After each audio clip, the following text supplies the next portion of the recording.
Hi everyone, welcome back to my spoken English class. അപ്പോൾ നമ്മുടെ grammar ക്ലാസ്സിന്റെ next ക്ലാസ്സിലേക്ക് എല്ലാവർക്കും സ്വാഗതം.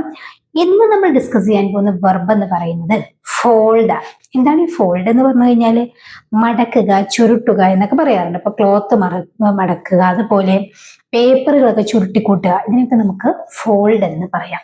ഓക്കെ, അപ്പോൾ ഫോൾഡിന്റെ എല്ലാ ഫോമും പഠിച്ചു കഴിഞ്ഞാൽ നമുക്ക് ഒരുപാട് സെന്റൻസ് ക്രിയേറ്റ് ചെയ്യാം കേട്ടോ. അപ്പൊ ഫോൾഡ് എന്ന് പറഞ്ഞു കഴിഞ്ഞാൽ മടക്കുക, മടക്കാറുണ്ട് എന്നൊക്കെയാണ്. അപ്പൊ അതിന്റെ സിംഗുലർ സബ്ജക്റ്റിൽ നമ്മൾ എന്ത് യൂസ് ചെയ്യും? ഫോൾഡ്സ് എന്ന് യൂസ് ചെയ്യും. ഫോൾഡ്സ് ഒരു എസ് ആഡ് ചെയ്യും. ഇനി അതിന്റെ വിറ്റ് എന്ന് പറയുന്നത് എന്താണ്? ഫോൾഡഡ്. ഫോൾഡഡ് എന്നാണ്. ഫോൾഡഡ് എപ്പോഴും യൂസ് ചെയ്യും?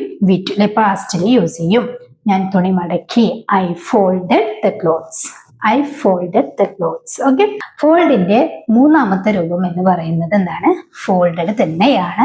Have folded, has folded. Okay, ഇനി ഇസാറാമിലേക്ക് വരികയാണെങ്കിൽ is folding, am folding, are folding.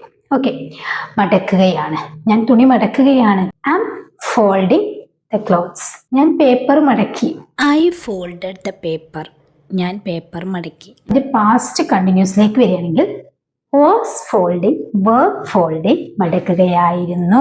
Okay, അപ്പൊ ഇത്രയാണ് ഫോൾഡിന്റെ എല്ലാ ഫോമുകളും. Fold, folds. ഓക്കെ, ഇനി folded, have folded, has folded, is folding, am folding, are folding, was folding, were folding. Okay, അപ്പൊ മടക്കുക എന്നുള്ള വെർബാണ് നമ്മൾ ഇന്ന് പഠിച്ചത്. അതായത് ഫോൾഡ് എന്നുള്ള വെർബാണ് ഇന്ന് പഠിച്ചത്. വീഡിയോ കണ്ടിട്ട് നിങ്ങളൊരു സെന്റൻസ് ക്രിയേറ്റ് ചെയ്ത് നോക്കുക കേട്ടോ. ഫോൾഡ് യൂസ് ചെയ്തിട്ട് വീഡിയോയുടെ അഭിപ്രായം കമന്റ് ചെയ്യുക. വീഡിയോ ഇഷ്ടപ്പെട്ടാൽ ലൈക്ക് ചെയ്യുക. ചാനൽ ആദ്യമായിട്ട് കാണുന്നവർ സബ്സ്ക്രൈബ് ചെയ്തിട്ടില്ലെങ്കിൽ സബ്സ്ക്രൈബും കൂടി ഒന്ന് ചെയ്ത് വെക്കാം കേട്ടോ. ഓക്കെ, നെക്സ്റ്റ് വീഡിയോയിൽ കാണാം. Thank you so much.